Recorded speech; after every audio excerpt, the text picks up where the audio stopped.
consagrarnos al amor, al corazón de Jesús. Quiere decir, mi corazón es tuyo. Toma mi corazón, Jesús, tómalo y transfórmalo a imagen del tuyo. Eso es lo que significa, ¿no? Pero creo que el Evangelio de hoy nos da también pistas importantes de cuáles pueden ser las dificultades en esa realización de ese ideal. Porque claro, a veces tenemos ideales muy bonitos, pero que se terminan con un cartel, con una frase bonita, ¿no?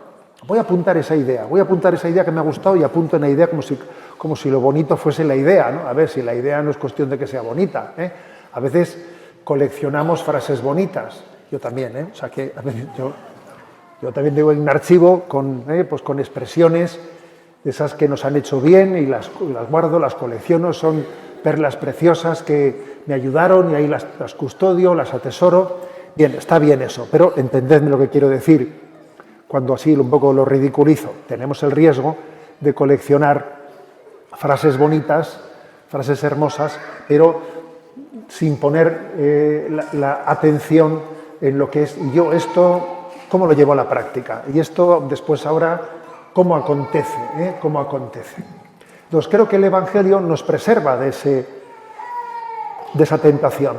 El Evangelio no solo nos proclama el ideal del amor de Dios, venid a mí, los cansados y agobiados, que yo os aliviaré, aprended a descansar en mí, sino que además también el Evangelio es muy práctico, es descender a las dificultades concretas que pueden hacer que ese ideal, ese deseo, pues se quede en frase bonita.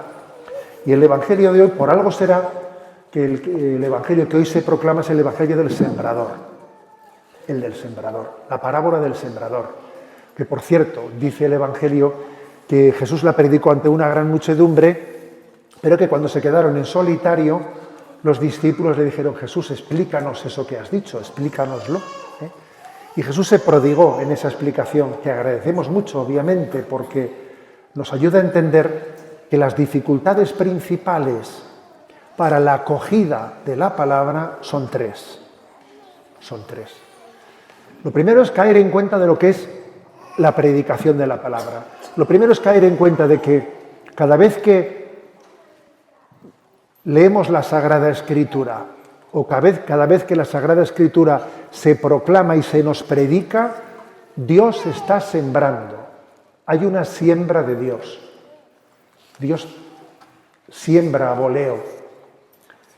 Y la siembra pues es dramática y al mismo tiempo gozosa. Gozosa porque el sembrador tiene esperanza, pero es dramática porque una parte importante de esa semilla se va a perder. Entonces, Dios, sin embargo, se arriesga, ¿no? Y siembra a voleo y siembra con generosidad, sabiendo que van a pasar cosas muy distintas con esa semilla. Y lo cual es una llamada a la responsabilidad.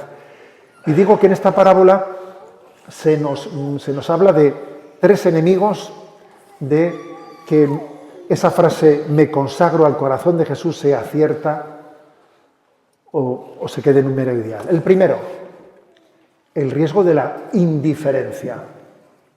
La indiferencia que está representada en esa semilla que cae al borde del camino. Claro, al borde del camino es casi como si cae en el asfalto. O sea, no penetra porque el terreno está duro, no acoge esa palabra. Es la imagen de la indiferencia ante la palabra de Dios. El no tener hambre y sed de la palabra de Dios puede ser lo más duro que acontezca en nuestra vida, en esta generación. Hemos hablado hoy mucho de la Madre Teresa de Calcuta, la cual solía decir muchas veces que el mayor pecado es la indiferencia. Entonces yo creo que lo primero que tenemos que pedir para que el ideal de la consagración al corazón de Jesús sea un ideal que se haga carne, que se realice en nuestra vida, es hambre y sed de Dios. Señor, dame hambre y sed de ti. Examinar cuáles son nuestros deseos.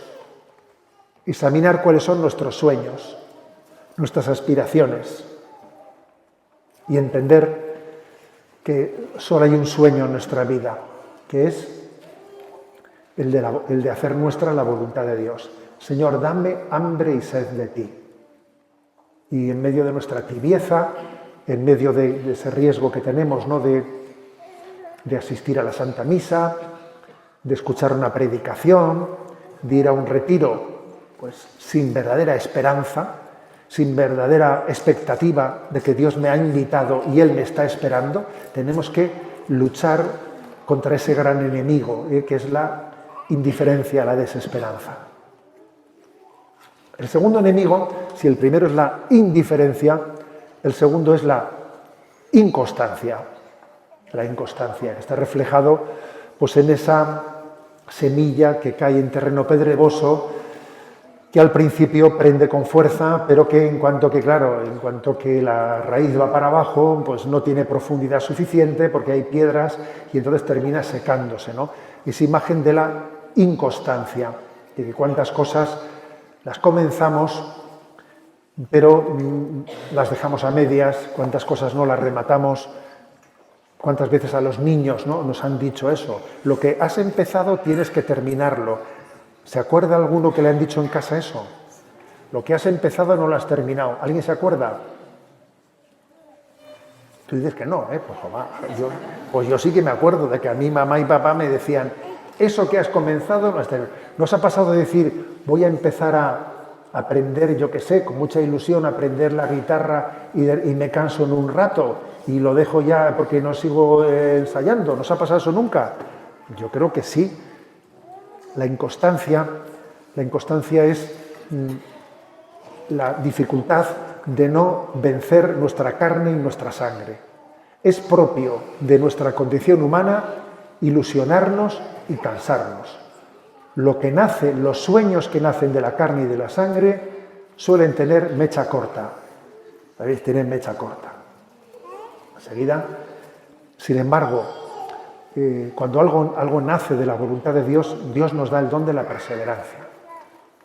Luego ahí tenemos una gran batalla, que es la batalla contra nuestra inconstancia, la batalla contra nuestra falta de perseverancia. Que no sea la carne y la sangre la que marquen el ritmo de mi vida, que no sean la carne y la sangre las que marquen mis opciones, mi agenda.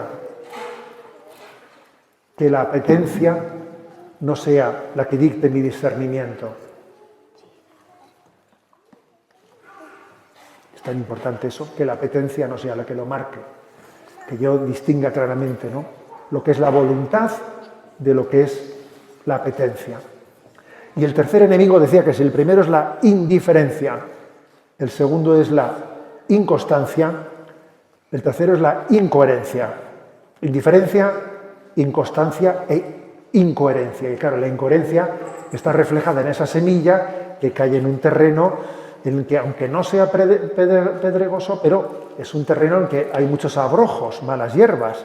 Y entonces, claro, crece la semilla, pero también crecen las malas hierbas. Entonces, claro, al principio parece que hay sitio para los dos, pero finalmente no había sitio para los dos y las malas hierbas se comen a la hierba buena, ¿no? Y es una imagen de lo que es la incoherencia, de pretender compaginar lo que no es compaginable, que es otra de las grandes dificultades, ¿no?, pues para que nuestro corazón sea de Jesús. Y tenemos que pedir el don del discernimiento para saber qué es lo que en nuestra vida, ¿no?, pues no es coherente, lo que no es coherente. Recuerdo que le escuché al padre Mendizábal que uno de los grandes males en la vida espiritual está en la conjunción copulativa y, decía él, ¿no? Bueno, ¿a qué se refería? Pues que a veces yo quiero seguir la voluntad de Dios y también esto otro. A ver, un momento, ¿eh? Yo quiero hacer la voluntad de Dios y ya de paso, a ver, un momento, ojo con el y, decía, ojo con el y, porque tú con ese y estás añadiendo cosas que en principio no nacen de la voluntad de Dios, sino las quieres hacer compatibles con la voluntad de Dios, pero no han nacido de Él. Y posiblemente en ellas haya mucho de malas hierbas o de abrojo, ¿no? Es decir, tenemos que tener el don del discernimiento para descubrir, desenmascarar incoherencias. Pues este hábito que tengo yo, este hábito de hacer esto de esta manera, de terminar el día de esta manera, este hábito que tengo yo de descansar de esta forma, de tener un tubo de escape de esta manera, a ver, es un hábito que no es de Dios, que no es compatible, ¿no?, con buscar la voluntad de Dios por encima de todo. Estoy teniendo una incoherencia, una doble baraja, ¿no? Y tenemos que ser valientes para detectarlo en un discernimiento clarividente y arrancar las malas hierbas. Por lo tanto, indiferencia, inconstancia, incoherencias.